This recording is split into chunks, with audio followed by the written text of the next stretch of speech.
This is the Fujifilm GFX medium format system, and today I'll be talking about it as a system itself.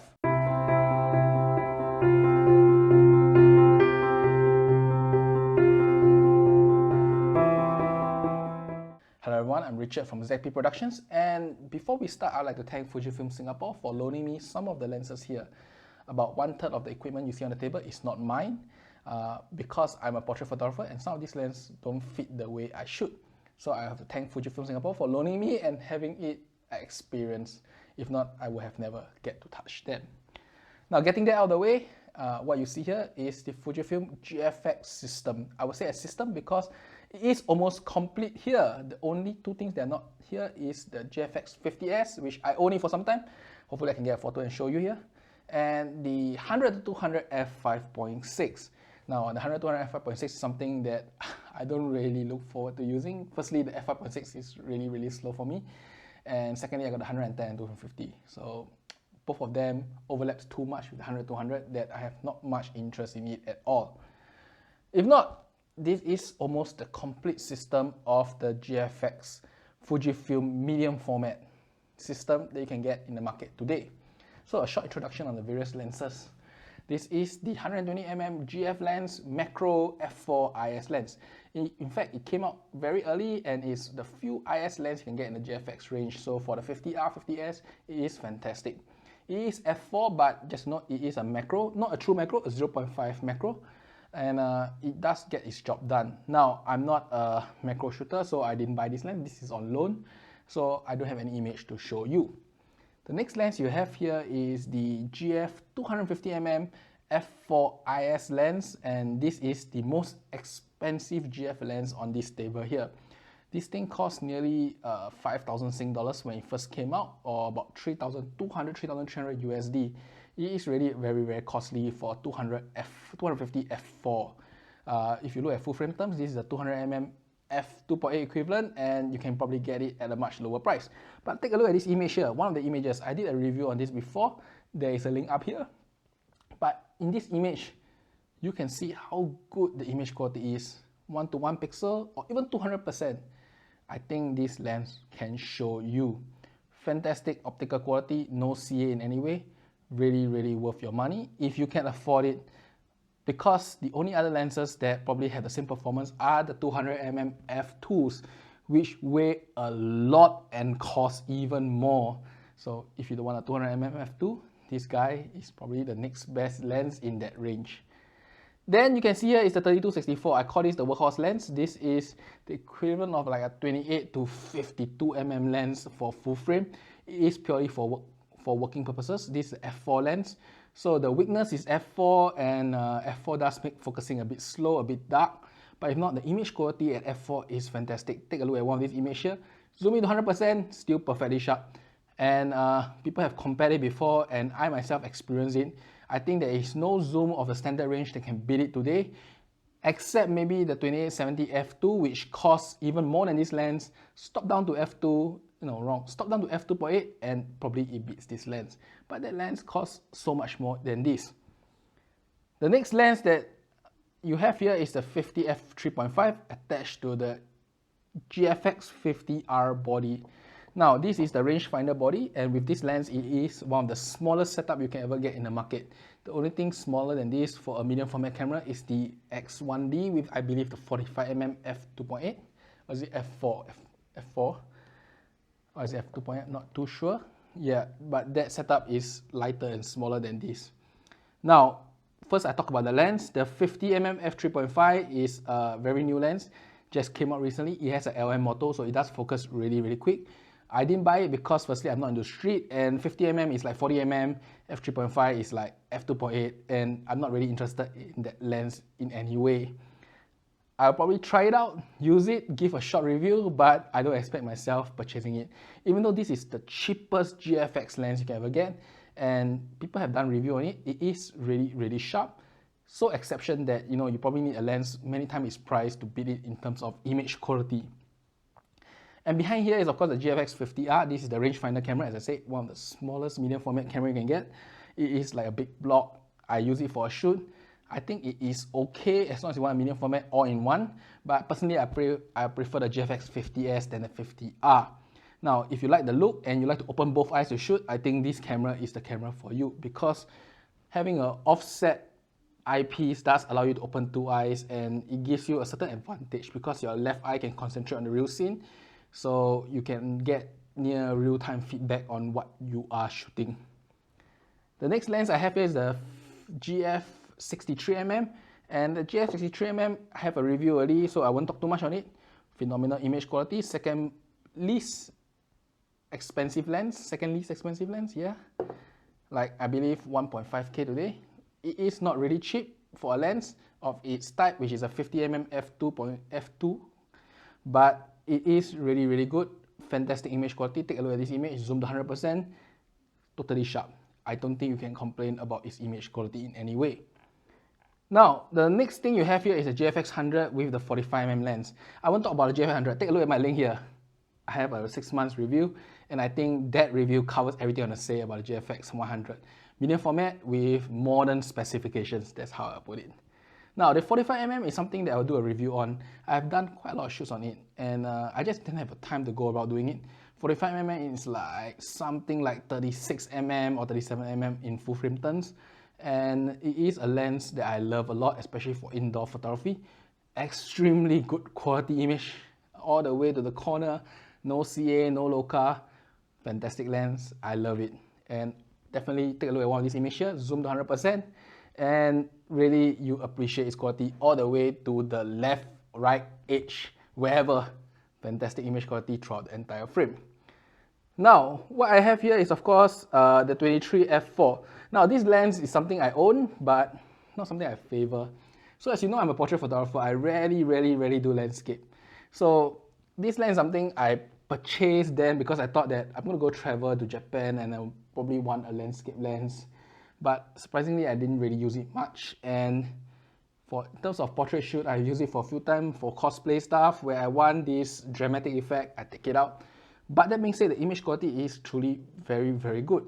Because I have used full frame ultra wide angles, I have never seen something so sharp all the way to the corner and with no aberration in any way. I think this is probably the only wide angle lens that can provide that quality. Take a look at one of the shots earlier and you can understand why. Now, the next lens I have here is the 45-100 F4 IS lens. GF mount, obviously. And this is something I learned very recently. This is an extremely new lens. And it does have a very good range. You know, this is like a 37 to 80mm range. Fantastic lens for the purpose of shooting portrait in studio, outdoors. As long as you can get over the f4 aperture, I think this is the zoom lens for you. And it has IS, so for the 50R, 50S, it is the perfect lens for studio and outdoor portraiture work. Now, the only reason why I didn't buy it straight out because I own the 63, the 45 and the 110mm.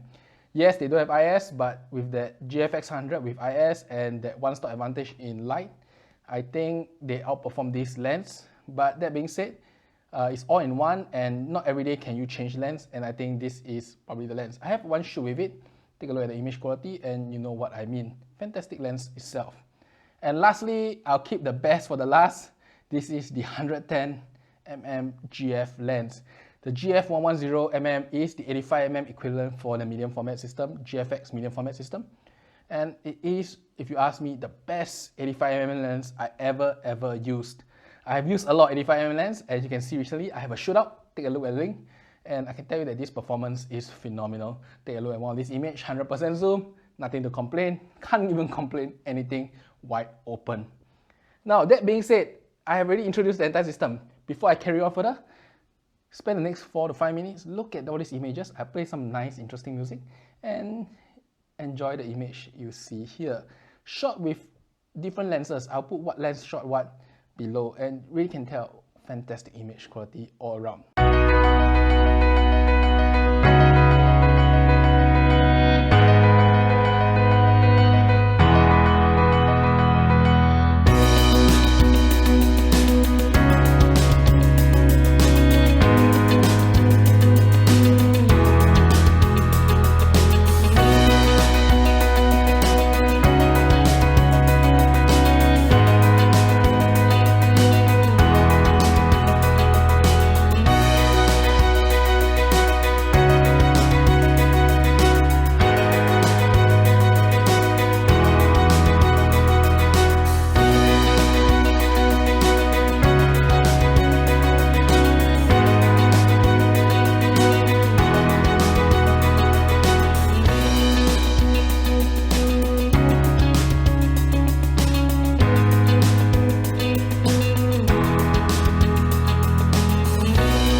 So I believe that you have seen all the images earlier. And really, the GFX system, if you ask me, is not about the cameras. The cameras are great, not the best in the world. The A7R4 beats them soundly in terms of performance. The EOS R beats them soundly in terms of performance. But the sensor output is just fantastic. Now, as a GFX system itself, there are only two things that I love about the GFX system, and these two things are the reason why I cannot leave the GFX system personally. Firstly is the lenses themselves. I talk the lens first. The lenses are just phenomenal. When I was introducing, you can tell how much I love those lenses. I really don't think there is much to discuss on it. If you look at image quality itself, zoom in 100%, I'll put some raw files link below. You can really see how good those images are straight out of the camera. Fantastic image quality, no CA, no loca, sharp all the way to the corner. I don't know what more you want out of a lens itself. Very nice colors too, so colors are more dependent on the camera itself than the lens. But if not, the GFX lens are probably one of the best lenses you can ever get in the market. And if you ask me, the lenses are what make the system, not the cameras. Cameras change over time, cameras get upgraded, but lenses take decades to change. Most of the lenses are there for almost a decade before a version 2 comes out. And if you ask me, the GFX system with its fantastic lenses probably can last you that decade itself. Even the 110 that has been out for nearly 2 years still outperforms even the RF85 if you ask me in some circumstances. So if not, the lenses are what make the GFX system the GFX medium format system. Without all these great lenses, I think the GFX system would not have been complete. The next thing that of course is the image quality that comes out of it. Now, a lot of people say that the modern full frames are same as the medium formats. I will tend to disagree. Why? Is because I do a lot of portraiture, and over time I find that the GFX output, especially for skin tones, are so much better. When I talk about so much better, it's not about the color itself in proper exposure. It's about pushing and pulling the file to get the exposure you want. Because unless you are a perfectionist in lighting, if you make a little bit error, the GFX system can definitely save you. If you are shooting in adverse lighting, this effect amplifies itself. I will say about a story that, why did I buy the GFX system? Before the GFX system, I've been using a lot of full frames. And so one day, Phase 1 Mezame actually introduced me to the Phase 1 IQ3. I tested it out with the 100 megapixel back. I was so blown away by the sensor quality because I could just manipulate the file however I want and get the image I want, yet do not degrade the quality of the output in any significant way. And after so many years, even with the latest A7R4, I still say that the GFX image quality is still superior. And coupled with the lenses, as the editor, you can feel it definitely. Now, I'm very careful of that because recently somebody in the forum, somebody in the GFX page asked me on it. And I'll say as in the modern social media world, using a GFX or using a handphone probably has no difference. You can't tell it. Modern handphones are so good, they can simulate bokeh better than some of these lenses can provide bokeh, right?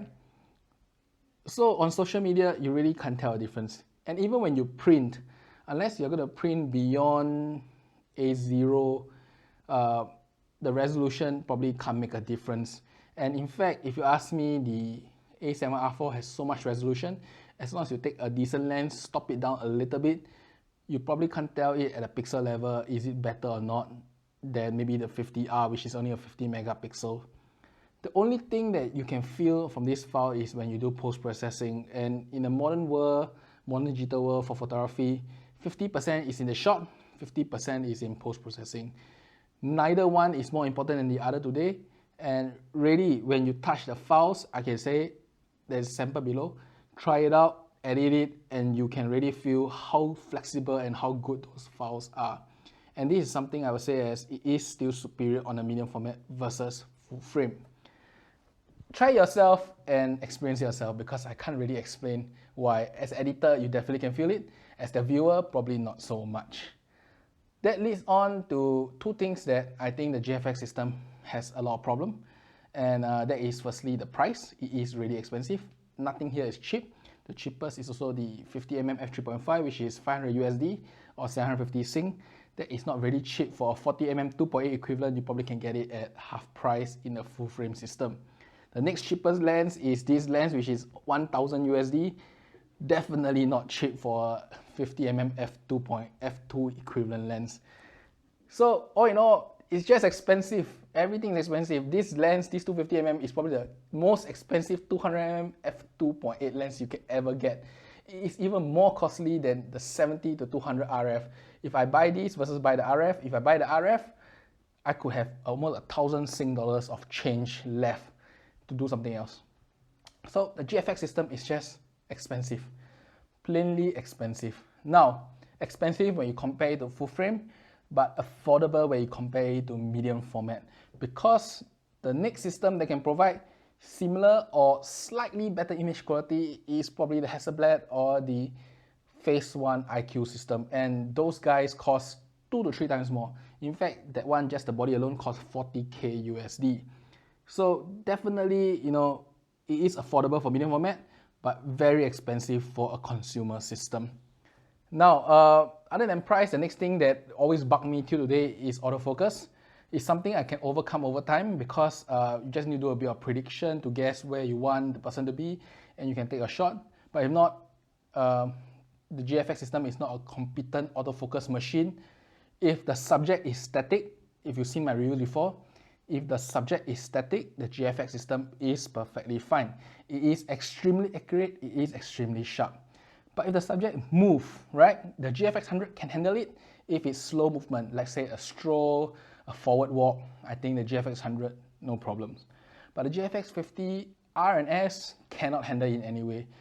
You will definitely miss the shot as long as the subject moves towards you. If they move sideways in the same focus plane, no problem. Move towards you, it will totally go out of focus, no matter how fast or how slow the subjects are. And even with the GFX 100, because the lenses here are not very fast, F2.8 and F4s mainly, especially the F4 lenses, I think it affects the autofocus performance. It's just not quick. And that will result in quite a lot of missed shots, especially in low light, fast moving things such as weddings in Asia. Weddings in Asia, they have a lot of march-in walks, suddenly people jumping around. I think in those cases, it's better off with a Sony camera or a Canon camera with a fast autofocusing system and a f2 or f1.4 lens to capture that moment. So the GFX system is definitely not for every single situation, especially with its current state of autofocus and lens speed. Now, pretty much, if you ask me today, there is not many alternatives to the GFX system. The only alternative is the X1D, and that guy is probably more expensive, brand new. Secondhand today, the X1D is very affordable. Cheaper than this guy. In fact, I believe there's 2.3k USD for the X1D secondhand. It does have a very buggy interface, but it has leaf shutter and everything. So, you know, that is the only alternative, and it is not cheap. Nothing is cheaper than the GFX 100, or no, should I say, nothing is cheaper than the GFX system here when it comes to medium format digital systems. The Hasselblad X1 system is not cheap, and you know, they have their own problems themselves, but they have leaf shutter. In conclusion, I really love the GFX system. I think I will not leave it anytime soon. The lenses are just too good to be true. My friend always say these lenses are just too good to be true, and I totally agree with him, because I have used many cameras, many lenses.